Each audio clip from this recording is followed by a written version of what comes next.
এখনো আছি এবং দাবি আদায় নাও পর্যন্ত আছে। আমাদের আজকে যে ভাই বক্তব্য রাখছিলেন উনি বলছিলেন এটা ঠিক যে এই অন্তর্বর্তীকালীন সরকার দায়িত্ব নেওয়ার পর থেকেই বিভিন্ন বঞ্চিত মানুষ, বিভিন্ন সংগঠন, বিভিন্ন কমিউনিটি তাদের দাবি দেওয়া নিয়ে রাস্তায় এসেছিল এবং এটা একেবারে অযৌক্তিক। কারণ এখন অনেকে যদি বলে যে সরকার উপদেষ্টারা অনেকে বলার চেষ্টা করে যে ভাই এখন আমাদের কাছে এত দাবি দেওয়া নিয়ে আসছে, 16 বছর কি করছে তারা, 16 বছর কেন রাস্তায় নামে? ওই একই কোশ্চেন অন্যদের দ্বারা 16 বছর তো রাজনৈতিক ভাবেও চেষ্টা করা হয়েছিল এই কর্তৃত্ববাদী শাসনের অবসান ঘটানোর জন্য, বাংলাদেশের অবরুদ্ধ গণতন্ত্রকে মুক্ত করার জন্য, সেই দৈত্য দানবীয় শাসন ব্যবস্থার বিরুদ্ধে জনগণ জয়লাভ করতে পারেনি।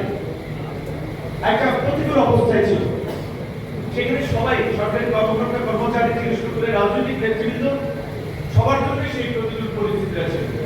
কাজে যখন আমরা এই গণঅভ্যুত্থানের পরে একটা পরিবর্তনের কথা বলছি, বৈষম্যহীন রাষ্ট্র গঠন করার কথা বলছি, বাংলাদেশকে নতুনভাবে বিনির্মাণের কথা বলছি, তখন বিভিন্ন কমিউনিটির বিভিন্ন শ্রেণী পেশার মানুষ তাদের বঞ্চনা কথা বলাটা এটা অস্বাভাবিক নয়।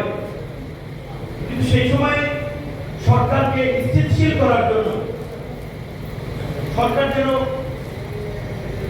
একটু স্থির হয়ে বসতে পারে, তার কাজকর্মে মনোনিবেশ করতে পারে, যার যে সমস্যা আলাদা আলোচনা করে সেটা সমাধান করবে, সেই জন্য আমরা বলেছিলাম অন্তত 2-4 মাস তাদেরকে করতে সময় দেন। কিন্তু দুঃখজনক যে আসলে আমাদের সেটা ভুল অ্যাপ্রোচ ছিল।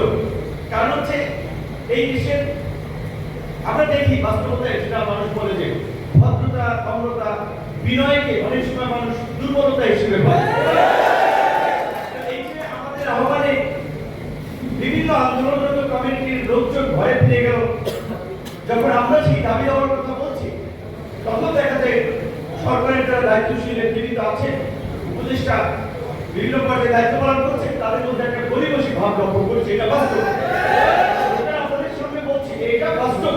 আমরা যখন কথা বলছি মনে হয় আসলে ওনারা 5 বছর রাজনৈতিক সরকারের মতো ক্ষমতায় থাকবেন, কাজে ওনারা এত চিন্তা ভাবনা করছেন, এত কিছু বলছেন, অথচ এই অন্তর্বর্তীকালীন সরকারের উচিত ছিল এখন বেতন কাঠামো থেকে শুরু করে পে স্কেলের মতো যত ধরনের বৈষম্য সেগুলোর বিষয়ে একটা শক্ত এবং সহজ পদক্ষেপ নেওয়া।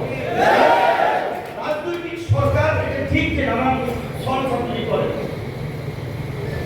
এবং এগুলো লিঙ্গারিং করতে করতে ক্ষমতার শেষ সময় নিয়ে যায় যে আগামীতে আমাদেরকে ভোট দিয়ে নির্বাচিত করে।